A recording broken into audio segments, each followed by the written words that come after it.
ಸಿಟ್ಟು ಅತಿಯಾದರೆ ಏನೇನಾಗುತ್ತೆ ಅನ್ನೋದಕ್ಕೆ ಈ ಘಟನೆ ಸಾಕ್ಷಿ. ಸ್ನೇಹಿತರಿಬ್ಬರ ಜಗಳ ಬಿಡಿಸೋಕೆ ಹೋದ ವಿದ್ಯಾರ್ಥಿಗೆ ಸ್ನೇಹಿತನೇ ಚೂರಿ ಹಾಕಿ ಕೊಂದ ದಾರುಣ ಕಥೆ ಇದು. ಬೆಂಗಳೂರಿನ ಸೋಲದೇವನಹಳ್ಳಿಯಲ್ಲಿ ನಡೆದ ಈ ಘಟನೆಯ ಕಂಪ್ಲೀಟ್ ಸ್ಟೋರಿ ಇಲ್ಲಿದೆ ನೋಡಿ.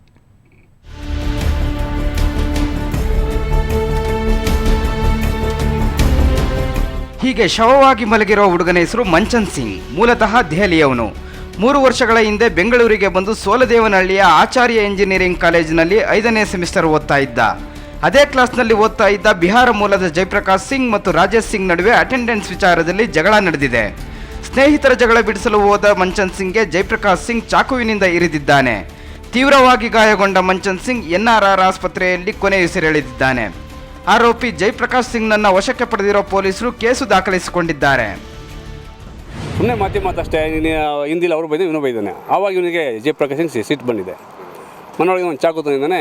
ಅಲ್ಲ ನಿಯರ್ ಬೈ ಇದ್ದಂತಲ್ಲ ಈ ಮಂಚನ್ ಸಿಂಗು ಅವನಿಗೆ ಹೊಟ್ಟೆಗೆ ತೂದಿದ್ದಾನೆ. ಅವನಿಗೆ ಈ ಥರ ಆಗ್ತಿದ್ದ ಗೊತ್ತಿಲ್ಲ, ತೂದ್ಬಿಟ್ಟಿದ್ದಾನೆ. ತೂದ ತಕ್ಷಣ ಬ್ಲಡ್ ಇಂಜರಿ ಜಾಸ್ತಿ ಆಯಿತು. ತಕ್ಷಣ 6 ಗಂಟೆ 6 ಕಾಲಿನಂಗೆ ಆಫ್ ಆಗಿ ತಗೊಂಡಿದ್ದಾರೆ. ಡಾಕ್ಟ್ರು ಭಾರಿ ಪ್ರಯತ್ನ ಪಟ್ಟರು. 6:15ಗೆ ಹುಡುಗ ಔಟ್ ಆಗಿದ್ದಾನೆ. ಹೀಗೆ ಸ್ನೇಹಿತರಿಬ್ಬರ ಜಗಳ ಮತ್ತೊಬ್ಬ ಸ್ನೇಹಿತನ ಸಾವಿನಲ್ಲಿ ಕೊನೆಗೊಂಡಿದೆ. ಆದರೆ ಎಲ್ಲರನ್ನೂ ಕಾಡ್ತಾ ಇರೋ ಪ್ರಶ್ನೆ, ಹಾಸ್ಟೆಲ್ ಕೊಠಡಿಯಲ್ಲಿ ಚಾಕು ಚೂರಿ ಎಲ್ಲಿಂದ ಬಂತು ಅನ್ನೋದು. ಈ ಬಗ್ಗೆ ಪೊಲೀಸರು